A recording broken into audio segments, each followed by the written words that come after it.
Ram Ram. How to purify blood, रक्त को, खून को कैसे साफ़ करें। वैसे क्वेश्चन तो एक ये मतलब अजीब सा है कि खून की सफाई हम कैसे कर सकते हैं। बिल्कुल वाजिब क्वेश्चन है। क्यों? क्योंकि वो फिर डायलिसिस फॉर्म में चला जाता है, तो उसका क्या करना है हमको। खैर, हम यहाँ पे बात करते हैं ब्लड प्योरीफाई की ज़रूरत क्या है और नेचुरली हम कैसे कर सकते हैं विदाउट टेकिंग एनी सप्लीमेंट। देखो, होता क्या है कि जो भी खून है, रक्त है, वो आपकी बॉडी में हेड टू टो चल रहा है, ऊपर नीचे जा रहा है और प्योरीफाई हो रहा है। छोटी धमनी, बड़ी धमनी, जो भी तुमने पढ़ा होगा कई बार, धमनी, सिरा, सब कुछ पढ़ा ही होगा साइंस में। तो होता क्या है कि जब ब्लड एक पॉइंट से दूसरे पॉइंट तक जाता है तो उसके बीच में बहुत सारे ऑर्गन्स होते हैं, ठीक है। अब होता क्या है, ब्लड अपने साथ ऑक्सीजन कैरी करता है, बहुत सारे न्यूट्रिएंट्स कैरी करता है, तो जिस ऑर्गन को जो नीड होती है वो वहाँ से ले लेता है। अब होता क्या है, कई बार कि हम गंदी डाइट लेते हैं या हमारा कुछ ऐसा होता है जिससे उस ब्लड में कुछ इम्प्योरिटीज़ आ जाती हैं, और वो इम्प्योरिटीज़ की वजह से वो जो ऑर्गन्स हैं उनको प्रॉपर अपना न्यूट्रिशन मिल नहीं पा रहा है, तो हो सकता है वो ऑर्गन सही से काम ना कर रहे हो। अब इसका सिग्नल कैसे मिलेगा? सबसे बड़ा सिग्नल है स्किन रिलेटेड कोई भी प्रॉब्लम अगर हो रही है, जैसे कि आपको खुजली बहुत हो रही है, दाने निकल रहे हैं, फोड़े फुंसियाँ निकल रही हैं, स्किन एकदम मतलब ड्राई टाइप की लग रही है तुम्हें, यूरिन अगर पीला आ रहा है, ये सारे ऐसे सिम्टम्स हैं जिससे हमें पता चलता है कि हमारा ब्लड जो है इम्प्योरिटी से भरा हुआ है, ठीक है।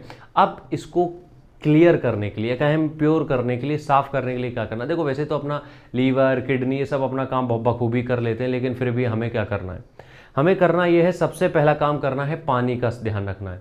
अब होता क्या है, सर्दियाँ आ गई, हमारा एक गिलास पानी में दिन भर का काम चल जाएगा, और सबसे ज़्यादा हार्ट अटैक सर्दियों में पड़ते हैं। ब्लड सर्कुलेशन हो नहीं पाता है, पानी आप पी नहीं रहे हो, तो सबसे पहली चीज़ है पानी की लिमिट को बढ़ाना पड़ेगा। सर्दियों में जो तुम 1-2 गिलास में काम चला रहे थे, नहीं चल पाएगा, पानी की क्वांटिटी बढ़ाओ, सबसे पहली चीज़। दूसरी चीज़, सदगुरु से ये हमने सीखा था, हम बता दें तुम्हें, और बहुत बेहतरीन चीज़ है ये, तो मतलब हम कहेंगे कि अगर कर पाओ तो नीम आती है अपने यहाँ, देसी नीम जो होती है, ठीक है, उस नीम को ले आओ, उसको पीस लो सिलबट्टे में, सिलबट्टा जो भी बोलते हो, उसमें पीस लो और छोटी छोटी बॉल्स बना लो। नीम को ला के पीस के छोटी छोटी बॉल्स बना लो, बहुत सारी स्टोर कर लो। हल्दी को थोड़ा सा वो मेल्ट करके बॉल बना लो, छोटी छोटी रख लो। डेली सुबह जैसे ही उठते हो 1 गिलास गर्म पानी और वो दोनों जो गोलियां होती हैं, एक नीम और एक जो वो होती है, क्या कहते हैं, हल्दी, दोनों को एक बार में ऐसे ले लो। मतलब ये नहीं कि चबाना है, नहीं, अंदर कर लिया, पानी भी आराम से, वो एक नेचुरल प्योरीफायर का काम करेगी ब्लड के लिए, बहुत बेस्ट रहेगा। तो पहली चीज़ तो ये हो गई। दूसरी चीज़, सॉरी, पहला तो पानी पीना था। तीसरी चीज़ ये है कि अपनी डाइट में कॉफ़ी, बीटरूट, लीफी वेजिटेबल्स, इस तरीके के कुछ ना कुछ फूड्स ऐड करते रहो डेली बेसिस पे। डेली बेसिस पे इस तरीके के फूड ऐड करते रहो, ये आपके ब्लड को नेचुरली प्योरीफाई करके रखेंगे, और आप देखोगे कि pimples, skin related issues, rashes, itching, ये सब सारी दिक्कतें ख़त्म हो रही हैं अपने आप।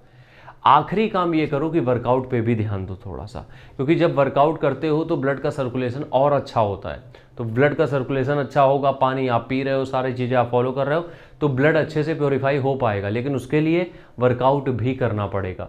तो ये सारी चीज़ें जब आप कॉम्बिनेशन जो है वो डेली बेसिस पे करते हो, तब यकीन मानो तुम कि तुम्हारा जो ब्लड है वो प्योरीफाई भी होगा, और साथ ही साथ तुम्हें जितनी भी स्किन रिलेटेड इशूज़ हैं, साफ़ी यही काम करता है, ठीक है, तो वो सारी चीज़ें ख़त्म हो जाएंगी।